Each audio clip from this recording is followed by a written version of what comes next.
ओम नमो भगवते वासुदेवाय. कठोपनिषदामध्ये सुद्धा अशाच प्रकारचं रूपक आलेलं आहे.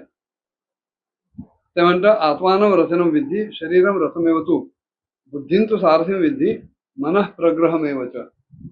की देहामध्ये राहणारा जो आत्मा आहे हा त्या देहरूपी रथाचा स्वामी आहे. आणि हा देह म्हणजे दशाश्व रथ आहे. पंच ज्ञानेंद्रिय पंच कर्मेंद्रिय हे जणू त्या रथाचे घोडे आहेत. त्या रथाचा जो सारथी आहे तो बुद्धी आहे. आणि त्या इंद्रियांना आवरणारे जे लगाम आहेत ते लगाम म्हणजे मन आहे.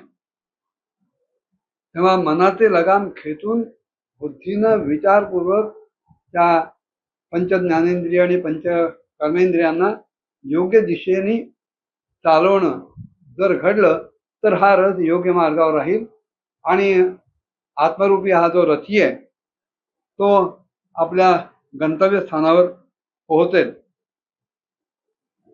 मिळालेला देह हे साधन आहे आणि ह्या देहामध्ये असलेला जो जीव आहे आत्म्याचा अंश आहे, परमात्म्याचा अंश आहे, तो आपल्या स्वस्थानाकडे जायला निघालेला आहे. पण ह्या मार्गात ते घोडे जर भरकटले, मनाचे लगाम जर ढिले झाले, बुद्धी जर कर्तृत्व शून्य असेल तर देहरूपी रथाची धुळधाण उडायला वेळ लागणार नाही. इंद्रियों के न घोड़े विषय में अड़े जो अड़े भी तो संयम के कोड़े पड़े तन के रथ को सुपथ पर चलाते चले कृष्ण गोविंद गोपाल गाते चले.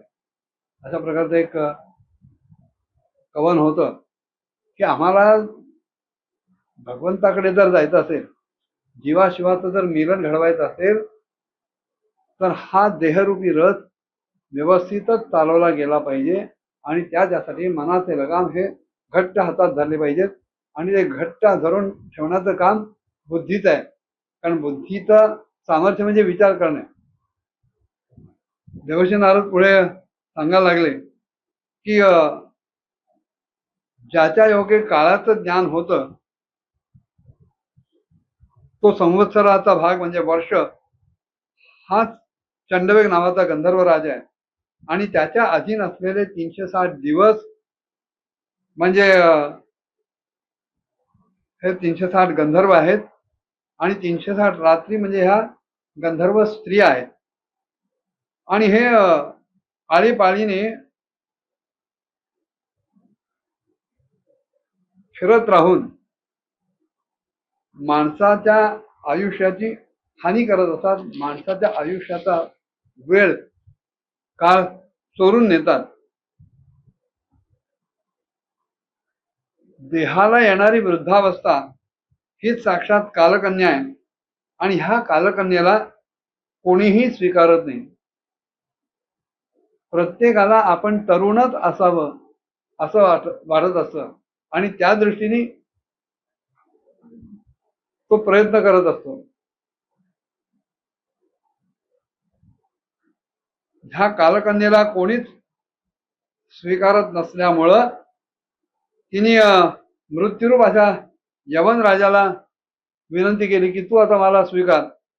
तेव्हा त्यानं तिला आपली बहीण मानलं आणि मग तिचा स्वीकार केला.